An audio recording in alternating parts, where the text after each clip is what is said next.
willkommen zu einem neuen Video hier auf dem YouTube-Kanal von der Fontys Venlo. Ich bin Romina. Ich bin Lennart. Und wir dachten uns, wir reden heute mal so ein bisschen darüber, was sind die Unterschiede zwischen einem Studium in Deutschland und in den Niederlanden und auch konkret zur Fontys Venlo. Jawohl.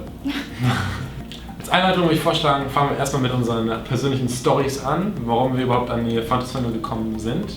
Also bei mir war es jetzt so, dass ich wirklich 550 Kilometer hierher gezogen bin, nur um hier zu studieren. Ich hatte einfach keine Lust mehr, nur noch so Theorie zu lernen, wie ich es auch in der Schule schon gemacht habe. Ich habe das Abi gerade noch so irgendwie durchgebissen.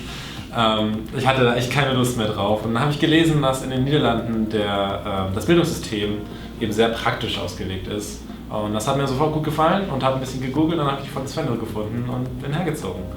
Bei mir war es so ein bisschen anders. Ich komme tatsächlich total aus der Umgebung, also ich komme aus der Nähe von Krefeld und ich hatte schon in der Schule immer Niederländisch gehabt und bin dann dadurch so ein bisschen auf das niederländische Studiensystem gekommen und habe halt eben auch die ganzen Vorteile darin gesehen.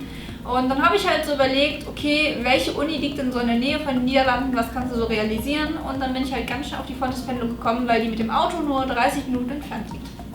Ja, ist ja auch nicht schlecht. Ja.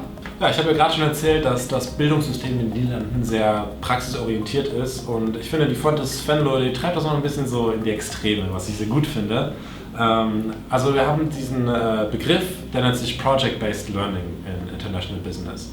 Und das ist ganz wichtig, weil wir haben jedes Semester ein Projekt, ein großes Projekt, was auch die Vielzahl der Punkte gibt am Ende, die European Credits.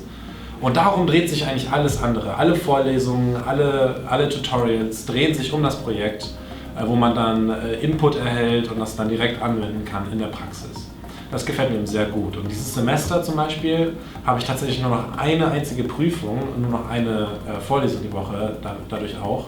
Und über 20 meiner Credits, die ich dieses Semester erhalte, von den 30, erhalte ich allein durch die Projektarbeiten und die Präsentation, die ich daran halten muss. Ja, bei mir ist das relativ ähnlich. Also ich studiere Marketing, er studiert ja Business.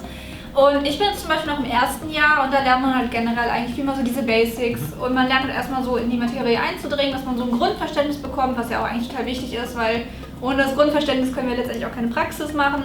Aber auch im ersten Semester bzw. im ersten Jahr generell wird auch schon total viel Wert darauf gelegt, auch an diese Sachen rangetastet zu werden. Heißt ja auch einfach, da lernt man, wie man präsentiert und wie man am besten irgendwelche Methoden aufbaut, all solche Sachen oder kreativ arbeiten kann. Und man hat auch viele Gruppenarbeiten, sehr, sehr viele Gruppenarbeiten tatsächlich. Und das finde ich einfach total gut, dass man selbst im ersten Semester, was ja eigentlich noch sehr theoretisch ist, an die Praxis rangeführt wird. Ja, genau.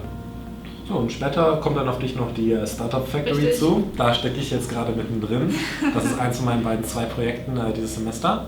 Und da kommen verschiedene Studenten aus den Wirtschaftsstudienkursen zusammen, also zum Beispiel Marketing, Business und vielleicht auch aus den Finanzen und aus der Logistik. Die kommen zusammen und bereiten vor, ein Startup zu gründen. Die überlegen sich alles, was getan werden muss, um eine neue, innovative Idee auf den Markt zu bringen, wo natürlich auch diese Coaches einem helfen.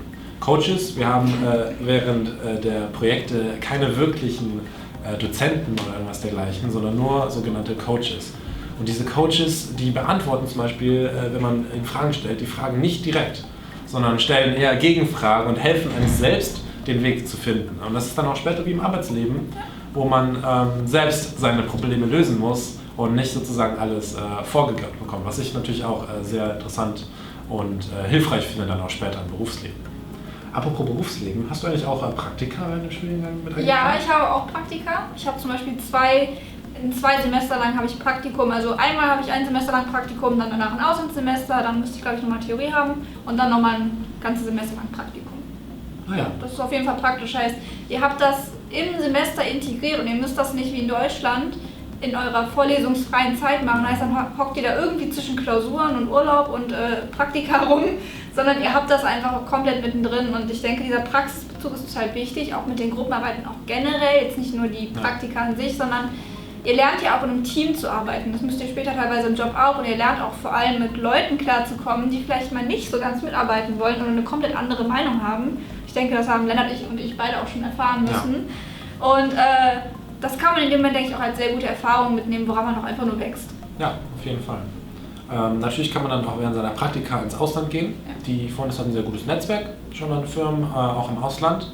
Das ist natürlich auch eine wunderbare Möglichkeit, weiter Auslandserfahrung zu sammeln, zusätzlich zum Studium in Holland. Und dazu kommt dann natürlich noch das Auslandssemester, wo man tatsächlich ins Ausland geht, um zu studieren. Richtig. Und das ist auch eine sehr, sehr coole Möglichkeit. Also wenn man auch mal auf der Fontes-Website guckt, da gibt es sehr viele Universitäten. Das ist jetzt nicht, das hätten wir nur so 3 in Europa oder so, sondern weltweit eigentlich so in jedem Land der Welt gibt es irgendeine Möglichkeit. Zum Beispiel, ich möchte total gerne nach Argentinien gehen, nach Buenos Aires. Das gibt es zum Beispiel auch. Oder irgendwie ein spanischsprachiges Land. Da gibt es also ganz viele Alternativen für mich. Da kann ich locker zwischen 10 Unis oder so wählen, glaube ich. Ich weiß nicht, wie das bei dir denn ist. Ja, ich würde gerne nach Südkorea gehen zum Beispiel.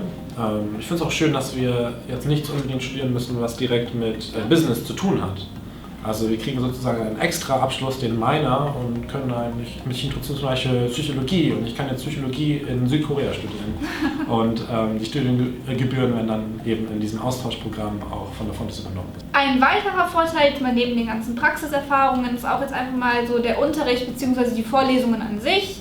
Denn was ich sehr, sehr angenehm finde an der Fontes ist, man hat nicht so das Gefühl, man lernt so Kram von gestern, sondern man lernt wirklich relativ moderne Sachen. Also es wird immer alles angepasst. Die Dozenten wissen irgendwie auch immer, was so der neueste Stand ist.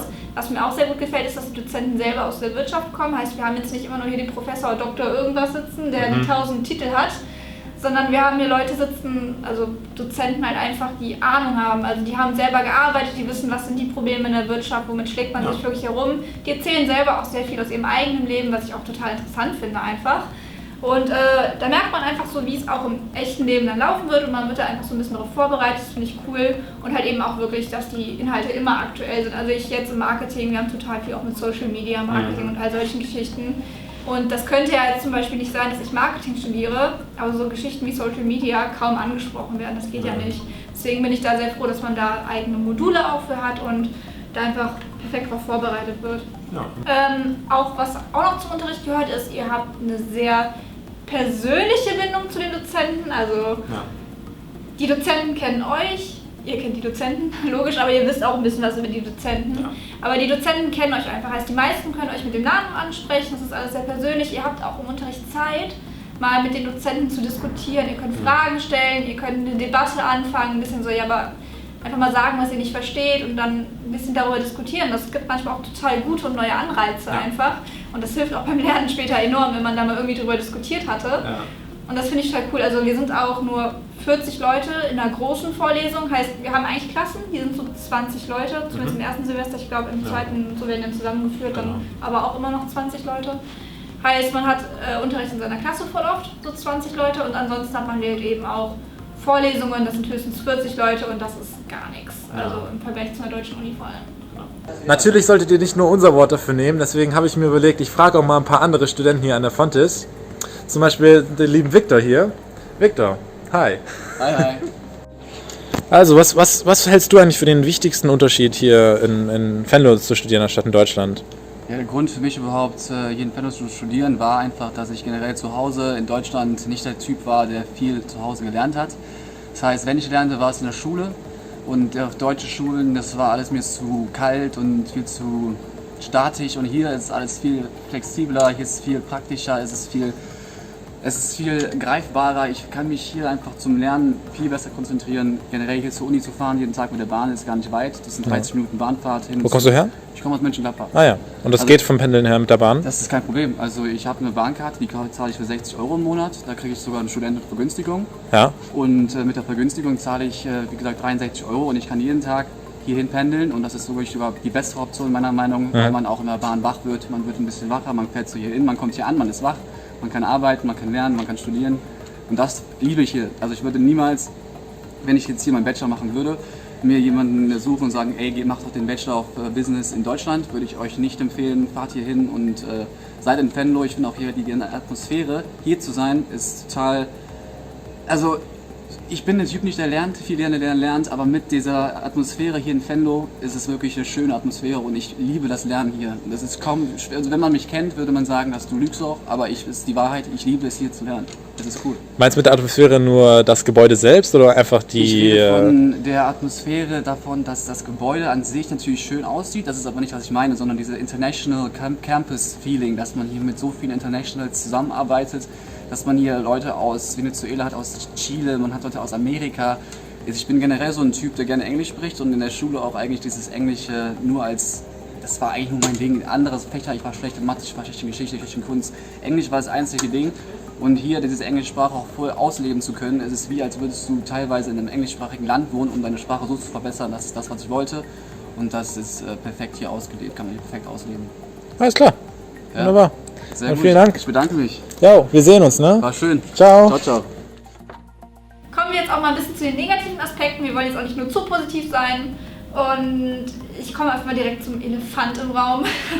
Das ist das, woran die meisten immer sofort denken. Und zwar sind es die Studiengebühren.